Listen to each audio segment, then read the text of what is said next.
that you? Hold on, sweetie. Sorry to keep you waiting. I'm just pulling the bread out of the oven. All right. Okay, there we go. All right, now, I want you to come in and tell me all about your day. Gotcha! Oh, come on. Did you actually think you had a loving wife who'd want to commit their life to you? I'm trying to make a point here, Stanley. I'm trying to get you to see something. Come inside. Let me show you what's really going on here. Sorry, but you're in my story now.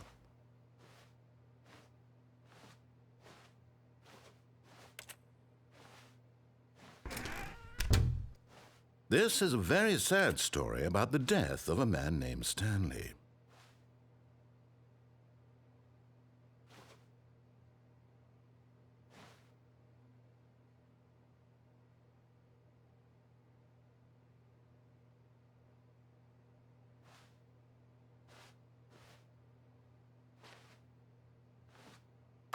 Stanley is quite a boring fellow. He has a job that demands nothing of him, and every button that he pushes is a reminder of the inconsequential nature of his existence.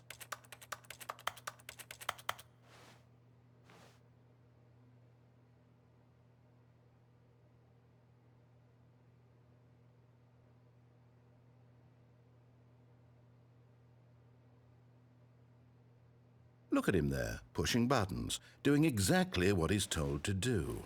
Now he's pushing a button. Now he's eating lunch. Now he's going home. Now he's coming back to work. One might even feel sorry for him, except that he's chosen this life. But in his mind, in his mind he can go on fantastic adventures. From behind his desk, Stanley dreamed of wild expeditions into the unknown, fantastic discoveries of new lands. It was wonderful, and each day that he returned to work was a reminder that none of it would ever happen to him.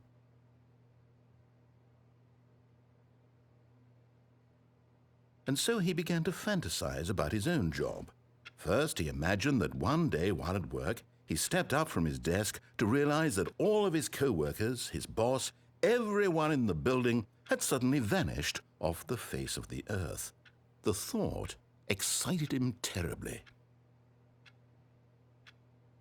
So he went further.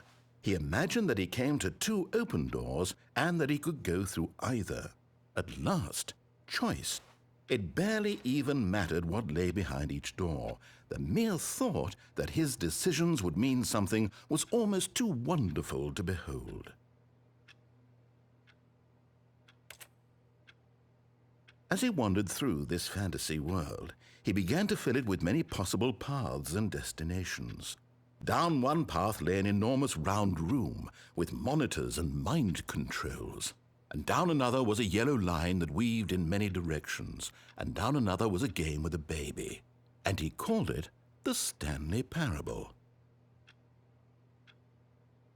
It was such a wonderful fantasy, and so in his head he relived it again, and then again, and again, over and over, wishing beyond hope that it would never end, that he might always feel this free. Surely there's an answer down some new path, mustn't there be? Perhaps if he played just one more time. But there is no answer. How could there possibly be? In reality, all he's doing is pushing the same buttons he always has. Nothing has changed. The longer he spends here, the more invested he gets, the more he forgets which life is the real one. And I'm trying to tell him this, that in this world he can never be anything but an observer, that as long as he remains here, he's slowly killing himself. But he won't listen to me. He won't stop. Here, watch this. Stanley, the next time the screen asks you to push a button, do not do it.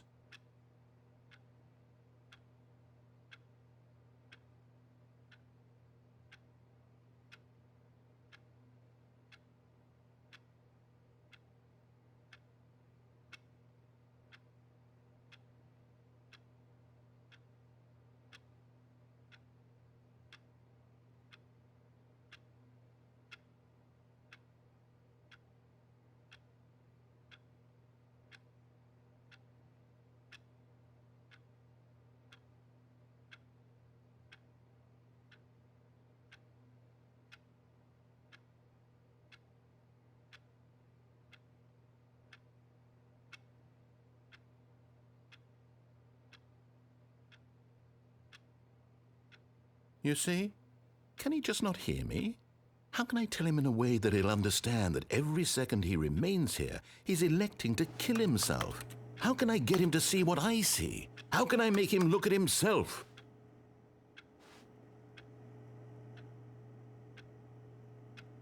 I suppose I can't, not in the way I want him to.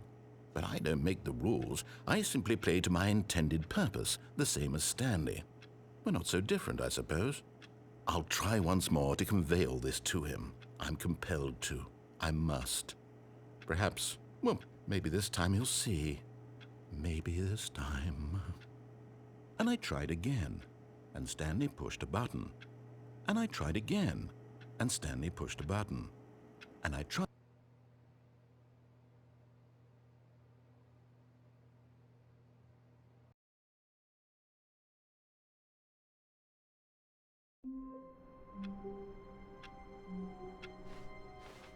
All of his co-workers were gone.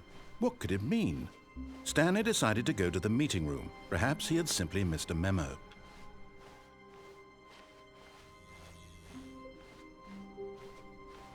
When Stanley came to a set of 2 open doors, this was not the correct way to the meeting room, and Stanley knew it perfectly well.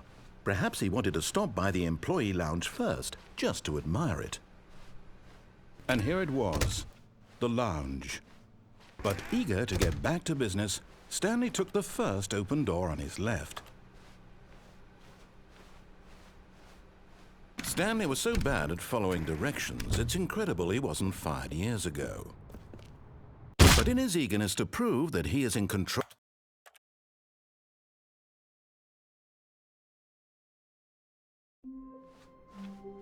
Wait, Stanley thought to himself. Am I sure that the orders stopped coming in? How is that possible? They never stopped. Surely I was mistaken. When Stanley came to a set of 2 open doors, this was not the correct way to the meeting room, and Stanley knew it perfectly well. Perhaps he wanted to stop by the employee lounge first, just to admire it. It was okay. But eager to get back to business, Stanley took the first open door on his left. And so he detoured through the maintenance section, walked straight ahead to the opposite door, and got back on track.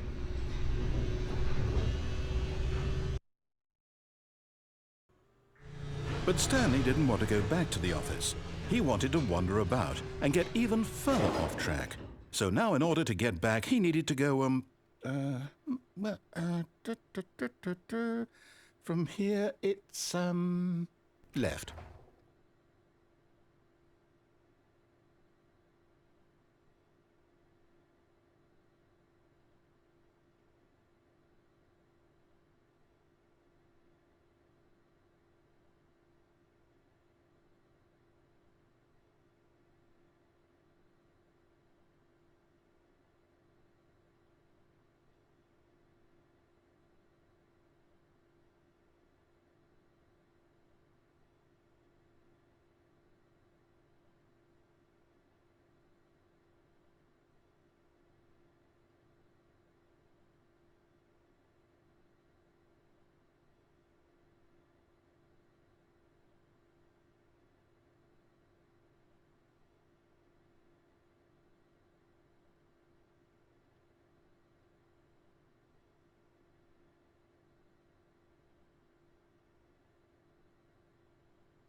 Oh, no, it's to the right, my mistake.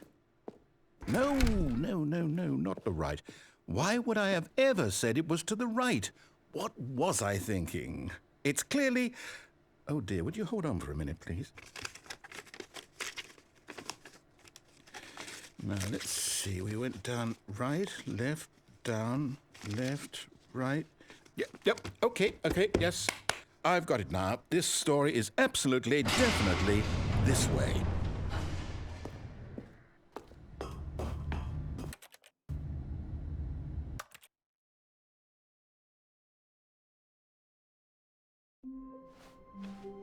All of his co-workers were gone. What could it mean? Stanley decided to go to the meeting room. Perhaps he had simply missed a memo.